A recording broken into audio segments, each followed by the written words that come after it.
Olá, o Notícias de Fortaleza está de volta. Nosso assunto agora é saúde, porque chegam as chuvas e podem aumentar também os casos de dengue, chikungunya, zika e também, por que não dizer, a leptospirose, que é causada pelo rato, por exemplo. Então a Secretaria Municipal da Saúde faz a Operação Inverno. E nesse ano, lógico, vai ter a Operação Inverno 2021. Confira mais detalhes aí na reportagem. A Prefeitura de Fortaleza iniciou um mutirão de combate aos roedores, vetor da leptospirose, e ao Aedes aegypti, mosquito transmissor da dengue, zika e chikungunya, no bairro Bom Jardim, região onde há grande incidência de casos dessas doenças. A previsão é que cerca de 3.700 imóveis sejam vistoriados. Entre as ações estão previstas visitas domiciliares e blitzes educativas. Se antecipar a quadra chuvosa, identificar o máximo de criadouros e focos e eliminar esses criadouros e focos para que quando a chuva começar a cair com maior intensidade, a cidade esteja realmente preparada para não ter que enfrentarmos o quê? Uma epidemia de dengue ou de qualquer outra arbovirose. Na casa da Dona Rosa não foram encontrados focos do Aedes aegypti e nem sinais de ratos. Isso porque, segundo ela, são tomados todos os cuidados para evitar qualquer tipo de manifestação de mosquitos e roedores. Limpo, passo pano com que boa e sempre mantendo ela limpa. A casinha vai, como você está vendo aí, bem limpinha, todo dia eu uso. E tem um balde ali que quando a caixa enche que derrama, aí eu também derramo, boto nas plantas. Só isso. De acordo com a secretária municipal de saúde, Ana Estela Leite, desde 2018, o número de casos registrados de arboviroses vem caindo na capital. Nesse período, foram confirmados 237 casos de chikungunya e 12 de zika.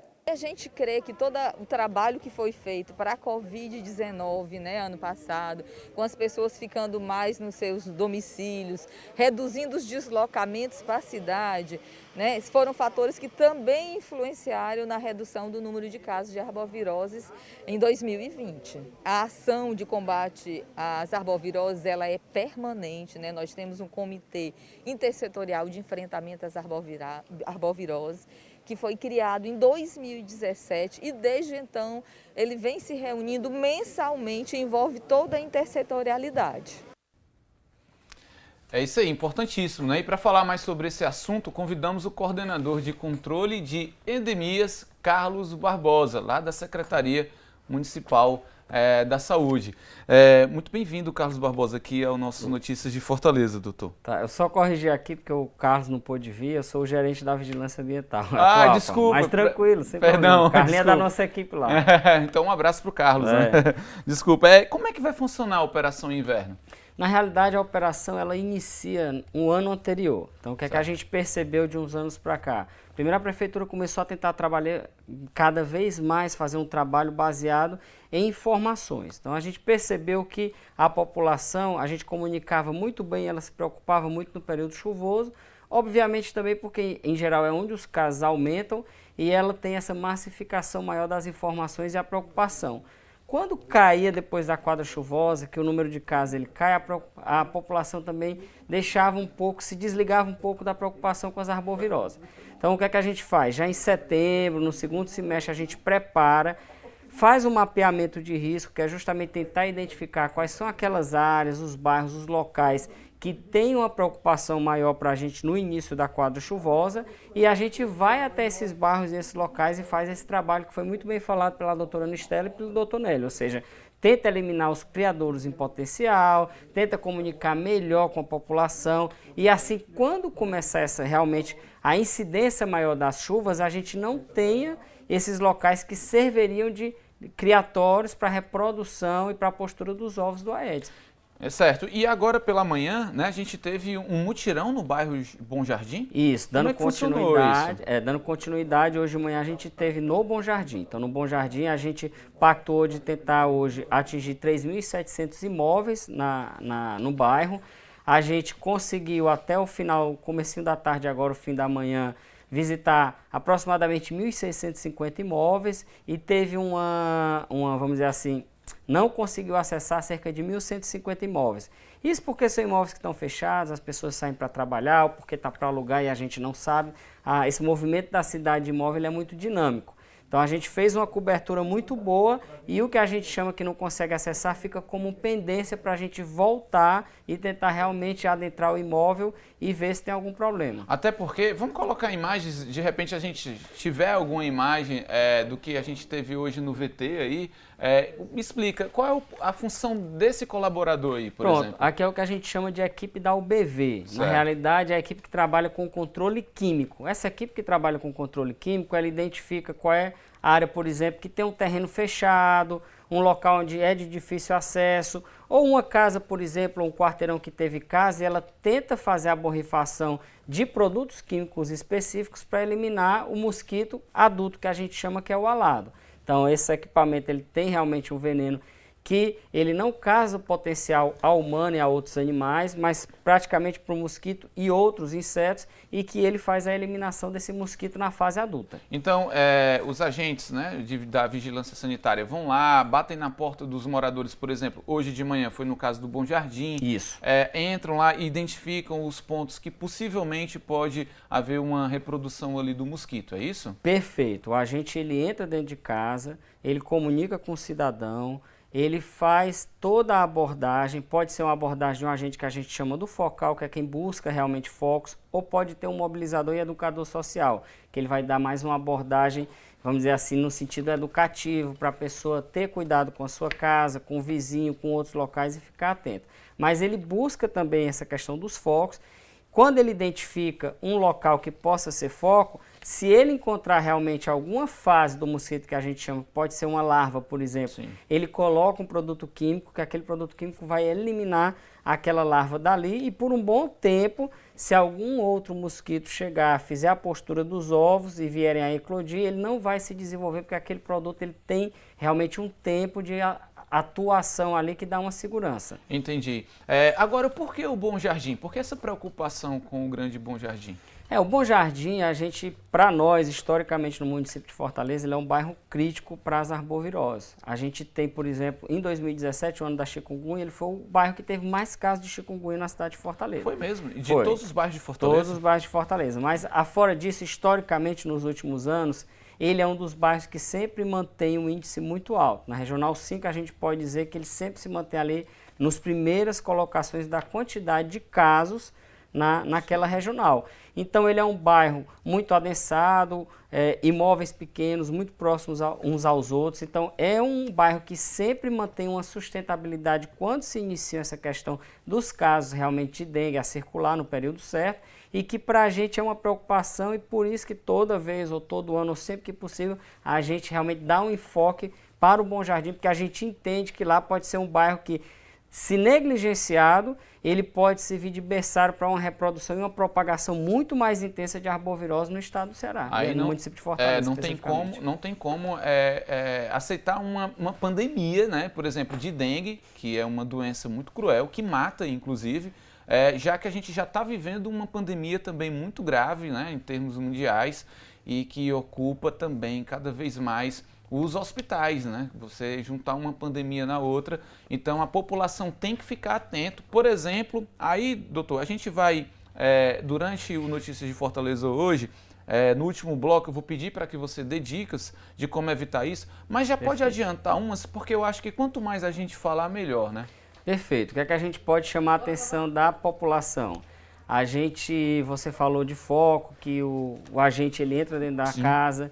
A gente sempre brinca para dizer que o cidadão ele tem de ser o seu agente em endemias. A gente não tem como fazer essa cobertura. Fortaleza tem 1.300.000 imóveis. A gente Verdade. não tem como estar todos os dias ou toda semana na casa de todo cidadão. Sociedade tem que fiscalizar também. Sociedade tem que fiscalizar. O próprio lugar, né? Por que Com não? certeza. Então Não. a gente percebe que nessas buscas, 80% dos focos estão no que a gente chama dentro do domicílio das pessoas. Não necessariamente no espaço dentro da casa. Pode ser no quintal, por exemplo. Mas está dentro, vamos dizer assim, do muro. E aí a população sempre pode, por exemplo, olhar, tem um quintal, eu guardo inservível, então virar, como a gente chama, aquelas garrafas PET, garrafas né? PET, Pneus. outros plásticos, pneus, de forma que não acumule água. Caixa d'água. Caixa d'água, perfeito. telar, chamar alguém pelo menos de 6 em 6 meses para que ele faça a limpeza e junto disso ele já faça o telamento da caixa d'água, que é muito importante. E tem alguns locais que chamam a atenção, que a gente chama a atenção da população, que muitas vezes a gente não se preocupa. Mas a gente tem, por exemplo, um ralo na nossa casa meio desativado, um banheiro que não usa mais. Ali ele é muito comum, por exemplo, de acumular, porque ele pode acumular um pouco de água e como aquela água ela não é trocada há muito tempo porque o banheiro está em desuso, acaba se vindo de local para reprodução. Um vaso sanitário que também não tem muito uso, um banheiro que está desativado como um todo, ele é um risco. Calhas que pegam água da chuva de telhados, onde a gente não faz uma limpeza ou uma manutenção frequente, elas podem estar desniveladas e numa chuvinha dessa mais fraca, por exemplo, acumular água e servir para reprodução. A paradeira de geladeira, a paradeira daqueles bebedouros eletrônicos. Paradeira que fica pingando a água ali, Isso. a água vai pingando, você esquece, vai deixando. Às vezes ela é muito grande, lá. a pessoa não se preocupa, Sim. faz aquilo uma vez por mês ou mais, aquilo ali a gente tem detectado cada vez mais, por incrível que pareça, presença de larvas é um ponto positivo que a gente encontra. Então, esses locais todos que acumulem água, por menores ou mais impossíveis que pareçam, eles realmente têm de representar uma preocupação. Agora, em apartamentos muito altos, existe assim um mito de que o mosquito não sobe, não chega lá. É verdade isso? Ou quem mora, por exemplo, no 7º andar corre risco também? O Aedes ele é extremamente adaptável e o que a gente tem visto que não tem mais isso. Obviamente ele pode representar uma dificuldade maior, Sim. mas não quer dizer que ele não atinja, por diversos motivos. Então, a gente já tem visto pessoas realmente que eu moro em tal andar, não estou saindo de casa, dei positivo.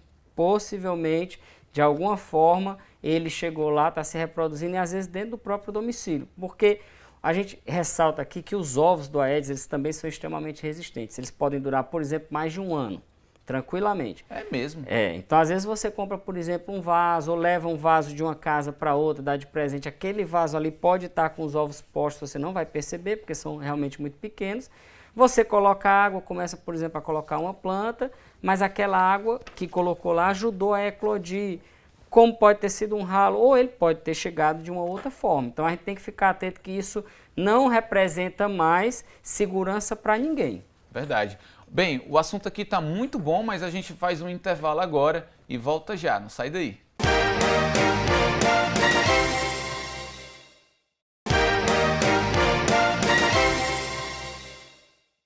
Estamos de volta com notícias de Fortaleza. Eu lembro a você que é possível assistir a TV Terra do Sol em tempo real pela internet. Basta acessar fortaleza.ce.gov.br. E agora a gente está conversando sobre saúde.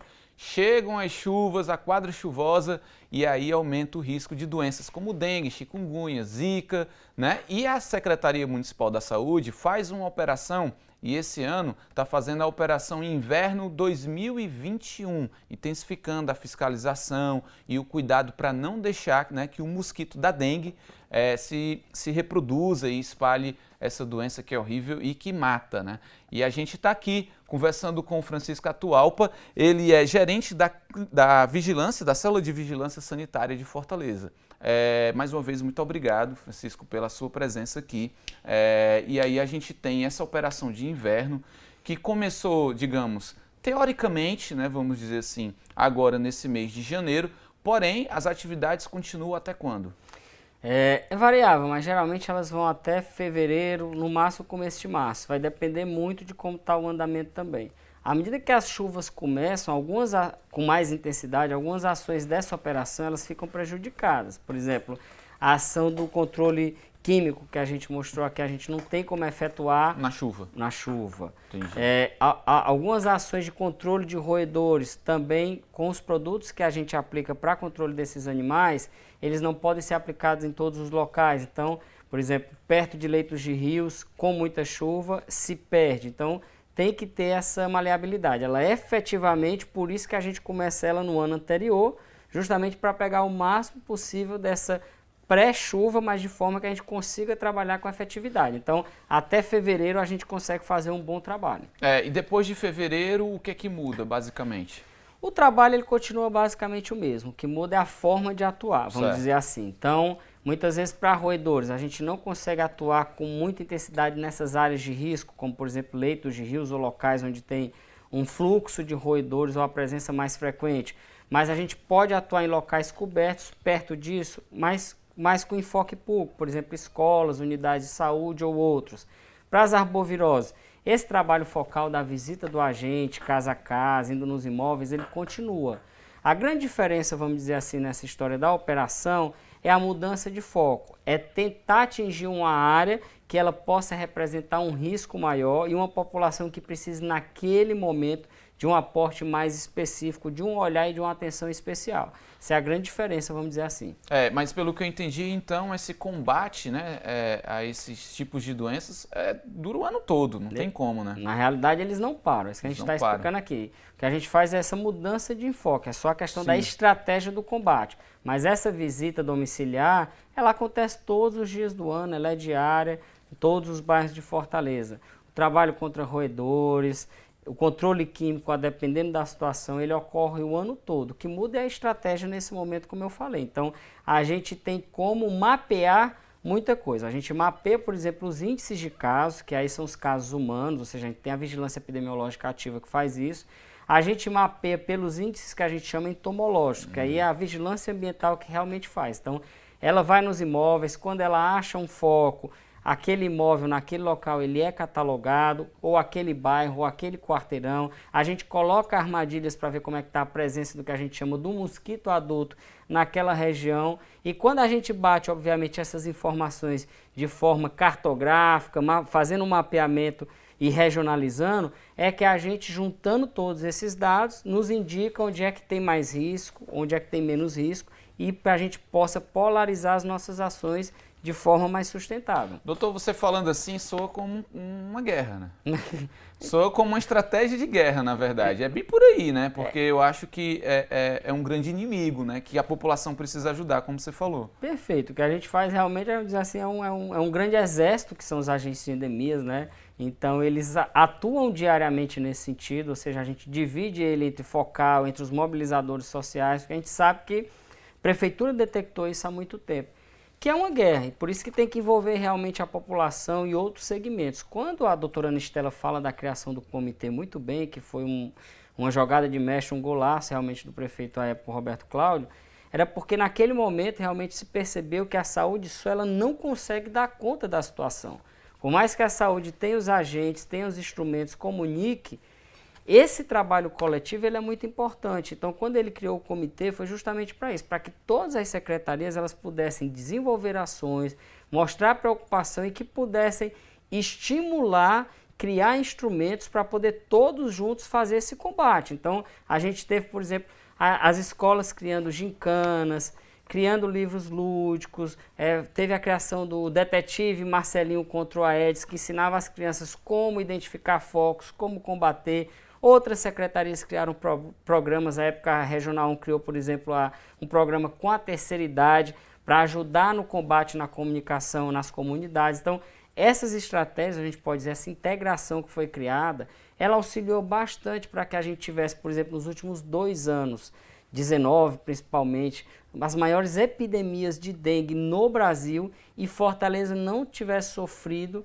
não teve uma questão de dengue mais sustentável, bem longe de uma epidemia, justamente por diversas ações que foram desenvolvidas. E bem abaixo do que aconteceu no restante do país, né? Com certeza. Isso é importante, essa questão da conscientização, de campanhas, né? Principalmente com as crianças, né? Porque, e por que não dizer também com os idosos, né? Que já estão ali numa fase de que fica muito tempo em casa e precisa ficar atento também a esses focos, pode ser também uma vítima fácil, os idosos. Vamos aqui de novo mostrar, já que a gente estava falando que é um clima de guerra contra o mosquito, tá aí o soldado, né? Esse cara aí armado no bom sentido para garantir a saúde da população de Fortaleza. Uma ação importantíssima, inclusive a gente viu na reportagem que houve um mutirão no Bom Jardim, e a gente já adiantou também que vai haver o retorno, né, a esse bairro, porque são muitos domicílios. Bem, guerra é guerra, então o vizinho pode denunciar o outro em combate a esse mosquito? Perfeito. A gente tem também o canal da prefeitura, que é a ouvidoria 156. O que a população tiver de denúncia, muitas vezes a gente recebe isso com frequência. Estou vendo que ele tem uma piscina, que não limpa, que a água está suja, que não faz não sei o que está tendo caso. A população pode denunciar. a gente só chama a ressalva que muitas vezes a gente não consegue adentrar o imóvel, né, por diversas questões. O proprietário precisa autorizar, precisa estar em casa, né? Perfeito, mas a grande maioria das vezes quando a população faz esse alerta, esse imóvel ele já tem sido visitado, né? E aí a gente chama a atenção para uma coisa também que é bem interessante, você toca nesse ponto. Sim. A maioria das vezes que a população se diz prejudicada porque é o vizinho que não sei o quê, o foco ele está dentro do próprio imóvel. Porque o mosquito voa, né? Além de voar, a população ela foca muito em olhar determinadas situações como uma piscina, que muitas vezes não representa risco, até porque a água é suja e não é vamos dizer assim, onde o mosquito prefere se proliferar, Sim. mas esquece a sua caixa d'água, o seu banheiro desativado, outra situação, e muitas vezes a proliferação ela vem do próprio imóvel. Então a gente chama a atenção da população que perfeito, a gente tem de ser vigilante, fiscalizar, mas que a gente comece essa fiscalização de dentro da nossa própria casa. Olhar para si primeiro, né? Tá certo. Bem, a gente vai fazer agora um rápido intervalo e volta daqui a pouco. Não sai daí.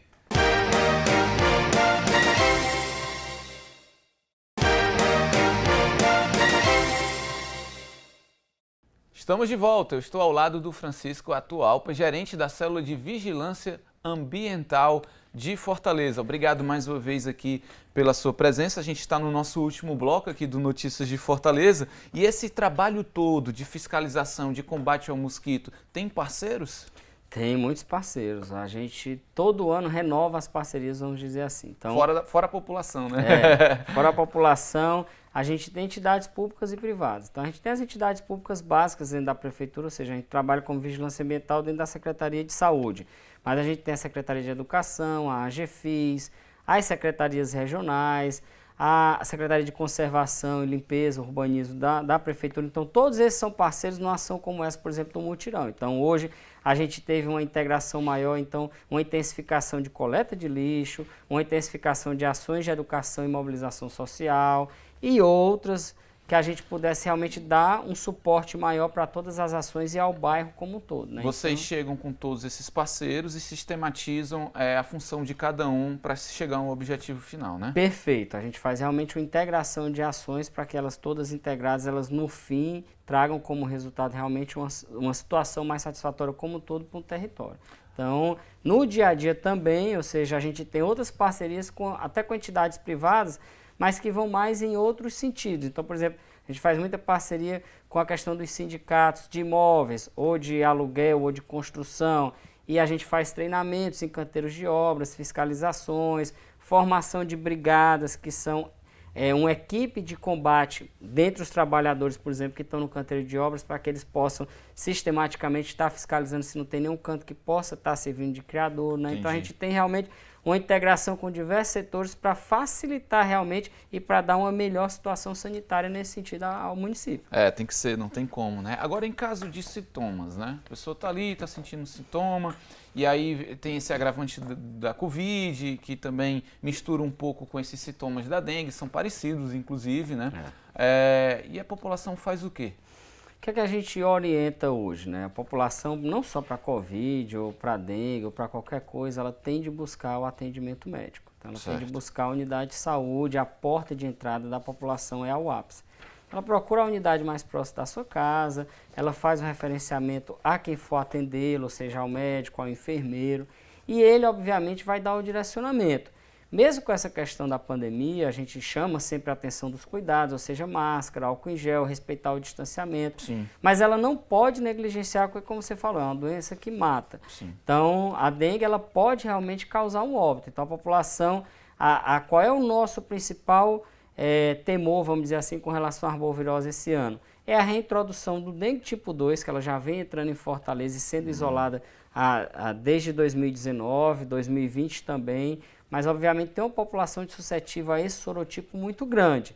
Então a probabilidade de ter vamos dizer assim, problemas ou mais casos de sorotipo 2 esse ano, ela é grande. É mais perigosa essa? Alguns estudos, alguns especialistas indicam que quando você tem uma disseminação e uma epidemia, o sorotipo 2 ele costuma agravar mais do que os outros. Por exemplo, que é o que tem circulado com mais frequência nos últimos anos em Fortaleza. Então, ele pode levar a forma mais grave da doença com maior frequência e também a óbitos. Alguns especialistas eles vão nesse sentido, avaliando o histórico das epidemias. Então, nesse sentido é que a gente chama a atenção da população de que realmente ela tem de buscar o atendimento público, a gente não deve se automedicar, não deve buscar o balcão de farmácia, ela realmente busca o atendimento na unidade de saúde. Entendi. Bem, com essa informação, a gente até redobra aqui o pedido, né, para atenção de focos do mosquito da dengue. Vamos lá, vamos aqui para a Berta, que aí eu já fico aqui com o doutor do meu lado, porque a gente precisa ver a questão da água acumulada, caixa d'água, muita atenção, pneus, garrafas PET, né? Ficar sempre de olho em tudo que está acumulando água na sua casa, banheiros inativos, né, que está ali esquecido, no ralo acumula água, então precisa ter muito cuidado com isso, né, doutor? Perfeito. Todo local que potencialmente acumule água, ele pode servir para ser um criadouro de Aedes. Então a gente tem que tomar cuidado às vezes com os mínimos detalhes. Tá ok, muito obrigado, eu quero agradecer aqui a presença do Francisco Atualpa, ele é gerente da Célula de Vigilância Ambiental de Fortaleza. Muito obrigado aqui pela sua presença no Notícias de Fortaleza e volte sempre. Obrigado, Luiz, obrigado ao programa, a gente que agradece realmente as portas abertas e poder passar para a população esse recado realmente de cuidado com as arboviroses para esse ano de 2021. E sucesso na Operação Inverno 2021. Muito obrigado. Bem, a gente fica por aqui, nos vemos em breve. Forte abraço, tchau!